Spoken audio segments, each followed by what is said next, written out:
আসসালামু আলাইকুম সুপ্রিয় শিক্ষার্থী, আশা করি সবাই ভালো আছে। যে আমার ভিডিও যেখান থেকে সবাই আন্তরিক শুভেচ্ছা ও অভিনন্দন। এখানে দেখো ষান্মাসিক পুষ্টিক সামষ্টিক মূল্যায়ন ২০২৪ সপ্তম শ্রেণী শিক্ষার্থীর জন্য কিছু নির্দেশনা। তো আমরা এখানে ক্লাস নম্বর ১ সাশ্রয়ী হয়ে সঞ্চয় করি, তো এই বিষয় নিয়ে আলোচনা। তো জোড়ায় কাজের নির্দেশনা, তো এই জোড়ায় কাজের নির্দেশনা আমরা এখানে সলিউশন করছি। তো আমরা এখানে তোমরা অলরেডি এটা পড়ে নিছো। তো আমাদের এখানে একটা চেয়ার বানানোর কথা বলছে, টেবিল বানানোর কথা বলছে। তো টেবিল বানানোর কথা বলার আগে তোমার বলছে যে তুমি যদি সঞ্চয় করো প্রতি মাসে ৩ টাকা করে, তো সেক্ষেত্রে তোমার হিসাবটা হবে ঠিক এইভাবে: প্রথম মাসে ৩, তারপর মাসে ৩-এর সাথে ৩ গুণ করতে হবে, তারপর চতুর্থ মাসে আবার ৩-এর সাথে ৩ এভাবে গুণ করে তোমার টাকার পরিমাণটা বাড়বে। তো এখন দেখো, তুমি যদি এভাবে সঞ্চয় করো তাহলে তোমার টেবিল বানাতে কত সময় লাগবে সেই হিসাব করতে হবে, মনে করতে হবে যে একটা নির্দিষ্ট টেবিলের মূল্য ধরে নিতে হবে। তো আমরা এই অঙ্ক এই ধারাবাহিকটা পড়ার পরে আমাদের এখানে প্রশ্ন করছে যে এই ধারাবাহিকটা পড়ার পরে আমাদের এই যে প্রশ্নগুলোর উত্তর দিতে হবে। তো প্রশ্নগুলোর উত্তর আমরা যদি দিতে যাই তাহলে প্রথমে অংশ আমার বলছে যে সঞ্চয়ের হিসাব ছক আকারে লিখতে হবে। তারপর দ্বিতীয় বলছে যে সঞ্চয় হিসাব যদি আমরা ছক আকারে লিখতে যাই, দেখো তো আমরা এটা এইভাবে কিভাবে করতে পারি। তো সঞ্চয় হিসাব আমি ছক হিসাব আকারে লিখি, তাহলে আমি এইভাবে লিখতে পারি। দেখো এখানে তো কাজ নম্বর ১, সাশ্রয়ী হয়ে সঞ্চয় করি আমাদের বিষয় যে আমি প্রথম মাসে ৩ টাকা সঞ্চয়ের পরিকল্পনা করেছি এবং মাসে সঞ্চয় হিসাব ছক আকারে প্রকাশ করলাম। তারপর বলছে ধরি টেবিলটি ক্রয় করতে ৭০০ টাকা প্রয়োজন। মনে করো তো টেবিলটি ক্রয় করতে ৭০০ টাকা প্রয়োজন। তো প্রথম মাস দ্বিতীয় মাস এভাবে আমাদের প্রথম মাসে ৩ টাকা, তারপর দ্বিতীয় মাসে ৩-এর সাথে আবার ৩ গুণ করলে ৯ টাকা হবে, এবং তৃতীয় মাসে যে ৯ টাকার সাথে আবার ৩ টাকা গুণ করলে কত হবে? ২৭ টাকা হবে। এখন দেখো আমার যে চতুর্থ মাস আসবে, ২৭ টাকার সাথে ৩ গুণ করলে ৮১ হবে, এবং ৮১-এর সাথে ৩ গুণ করা হবে ২৪৩, এবং ২৪৩ সাথে যদি আমি ৩ গুণ করি তাহলে হবে ৭২৯। এখন দেখো আমাদের বলছে পরবর্তী যে প্রশ্ন, এখানে প্রশ্ন বলছে, দেখো প্রশ্ন বলছে যে সংখ্যাগুলো কি ছকের মাধ্যমে প্রকাশ সূচক আকারে প্রকাশ করা যাবে, ব্যাখ্যা করো। তাহলে এই যে সংখ্যাগুলো যে লিখলাম, ছকে কি আমাদের প্রকাশ করা যাবে কিনা সেটা আমাদের দেখতে হবে। আমরা দেখবো যে সংখ্যাগুলো ছকের মাধ্যমে সূচক আকারে প্রকাশ করা যাবে, কারণ সংখ্যাগুলো তৈরি হয়েছে কিছু সংখ্যা ৩ দ্বারা, নিচে ছক আকারে দেখানো হলো। তো আমরা যদি ছক আকারে দেখি তাহলে সেগুলো দেখি। দেখো এখানে আমরা এভাবে লিখতে পারি।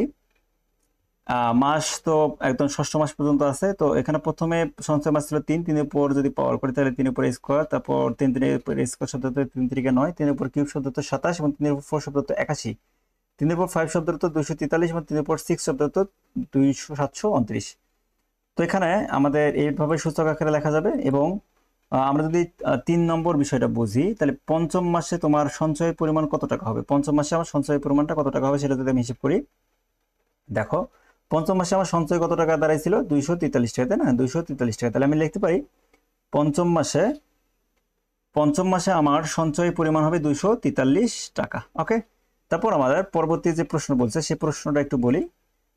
প্রশ্ন বলছে, দেখো প্রশ্নটা একটু দেখো যে তোমার পরিকল্পনা অনুযায়ী টেবিলটি তৈরি করতে কত মাস সময় সঞ্চয় করা প্রয়োজন হবে। তো আমি কত মাস সময় সঞ্চয় করা প্রয়োজন হবে সেটা একটু দেখে নিই। এখানে দেখো ৪ নম্বরে আমার পরিকল্পনা অনুযায়ী টেবিলটি তৈরি করতে মোট ৬ মাস সঞ্চয় করা প্রয়োজন হয়। কারণ কি, আমি ধরে নিয়েছিলাম যে আমার টেবিলটা তৈরি করতে কয় টাকা প্রয়োজন হবে? ৭০০ টাকা। তো এখানে দেখো যখন আমি ষষ্ঠ মাসে আসছি, তো আমাদের টাকার পরিমাণ দাঁড়াইছে কত? ৭২৯। তাহলে আমাদের ৭২৯-২৯ টাকা বেশি হচ্ছে, তাই না? তো আমার ষষ্ঠ মাস আসলে আমার এই যে পরিকল্পনা নিয়েছিলাম সেটা সমাধান হবে। আচ্ছা, তারপর আমরা কাজ নম্বর ২ দেখব যে পরিমাপ দক্ষতা বাড়াই। পরিমাপ দক্ষতা বাড়াই দলগত কাজের নির্দেশনা, আমরা সেটা একটু পড়ে দেখি। এখানে বলছে কাগজ কেটে একটি ত্রিমাত্রিক মডেল তৈরি করো যার দৈর্ঘ্য প্রস্থ উচ্চতা সমান হবে। তাহলে দৈর্ঘ্য প্রস্থ উচ্চতা সমান হবে, দলগতভাবে কাজটি পরিকল্পনা করো এবং সবাই মিলে মডেলটি তৈরি করতে হবে। এখানে দেখো এবার প্রত্যেকে নিজের খাতায় নিজের প্রশ্নগুলো উত্তর লিখতে হবে। তো আমরা প্রশ্নগুলো উত্তর লিখবো কিভাবে? দেখো ১ নম্বর বলছে তৈরিকৃত মডেলটি কি ধরনের জ্যামিতিক আকৃতি চিহ্নিত করো। তাহলে আমরা এই যে দৈর্ঘ্য প্রস্থ উচ্চতা, তাই না? দৈর্ঘ্য প্রস্থ উচ্চতা যদি হয় সেক্ষেত্রে আমরা কি ধরনের লিখবো।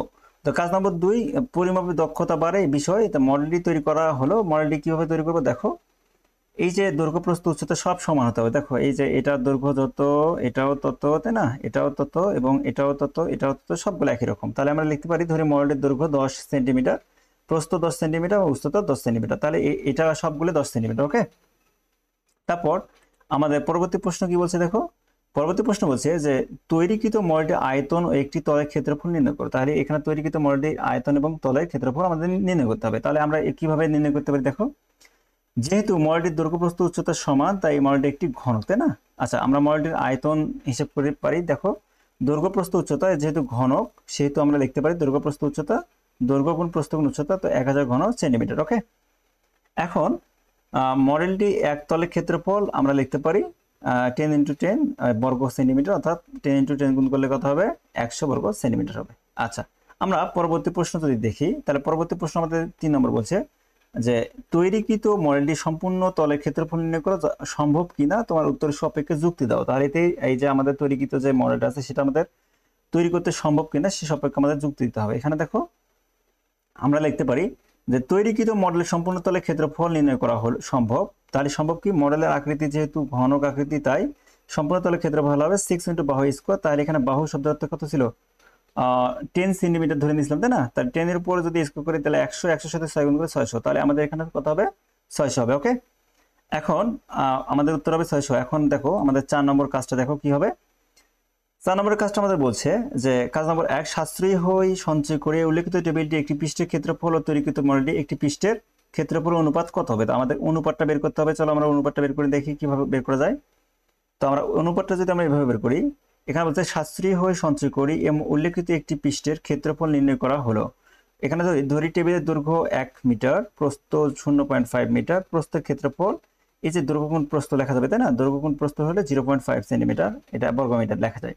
এখন দেখো এটাকে যদি আমরা এভাবে লিখি যে তৈরিকৃত মডেলে একটি পৃষ্ঠের ক্ষেত্রফল 100 বর্গ সেন্টিমিটার, টেবিলের পৃষ্ঠের ক্ষেত্রফল হবে মডেলের পৃষ্ঠের ক্ষেত্রফল, অর্থাৎ আমরা এখানে এইটা একটা বর্গ সেন্টিমিটার পেয়েছি এবং এত বর্গ সেন্টিমিটার পেলাম, তাই না? এটা বর্গ মিটারকে যদি গুণ করে দেই তাহলে এটা পাওয়া যায় এবং 100 সেন্টিমিটার। তো এটাকে যদি 100 দ্বারা ভাগ করে দিই তাহলে এখানে 10 ইন্টু মানে 50.50 লেখা যায়। এখানে দেখো এত বর্গ সেন্টিমিটার সঙ্গে এত সেন্টিমিটার, এটাকে আমরা যদি এটাকে কনভার্ট করি তাহলে 5000 বর্গ সেন্টিমিটার পাওয়া যায়, অর্থাৎ 0.5 বর্গ মিটার সমান 5000 বর্গ সেন্টিমিটার পাওয়া যায়। ওকে, আচ্ছা, তারপর চলো আমরা কাজ নম্বর 5-এ দেখি যে কাজ নম্বর 1, সাশ্রয়ী হয়ে সঞ্চয় করে উল্লেখিত টেবিলটি সমগ্র পৃষ্ঠতলের ক্ষেত্রফল সাপেক্ষে তৈরিকৃত মডেলটির সমগ্র তলের ক্ষেত্রফলকে শতকরা প্রকাশ করতে হবে। এবার আমরা কি করব, শতকরা প্রকাশ করব। দেখো শতকরা প্রকাশ আমরা কিভাবে করতে পারি, আমরা এভাবে করতে পারি। কাজ নম্বর 1, ধরি টেবিলের দৈর্ঘ্য a সমান 1 মিটার, প্রস্থ b 0.5 সেন্টিমিটার, উচ্চতা 1 সেন্টিমিটার। তো টেবিলের সমগ্র পৃষ্ঠের ক্ষেত্রফল আমরা এভাবে লিখতে পারি 2 × ab bc c, এটা আমাদের সূত্র, তাই না? এখানে a হলো 1 সেন্টিমিটার, b 0.5 সেন্টিমিটার, c হলো 1 সেন্টিমিটার এবং 3 এবং মিটার হচ্ছে এত সেন্টিমিটার, তাই না? আচ্ছা, তারপর দেখো এটা আমরা সূত্র ফেলে দিয়ে এখানে দেখো এই জায়গাতে এর মান, বি জায়গাতে বির মান, বি জায়গাতে বির মান, সি জায়গাতে সি মান, এটা গুণ করিয়ে 0.5 0.5 0.5 যোগ করলে 1.5 হবে এবং এটার সাথে যদি আমি গুণ করি 2 গুণ করলে অর্থাৎ 3 মিটার পাবো। যেহেতু ক্ষেত্রফল শতকরা প্রকাশ করতে বলছে আমাদের, তাহলে ক্ষেত্রফলের সাথে প্রকাশ করলে 300, এখানে দেখো 300, এই যে 300 মিটারকে আমরা কত বলছি, 300 সেন্টিমিটার প্রকাশ করছি, অর্থাৎ হিসাবে 600 এবং এটাকে যদি পার্সেন্টেজে ভাগ করা যায় তাহলে কত হবে, 50% আসবে। ঠিক আছে, তো এই ছিল আমাদের বিষয়।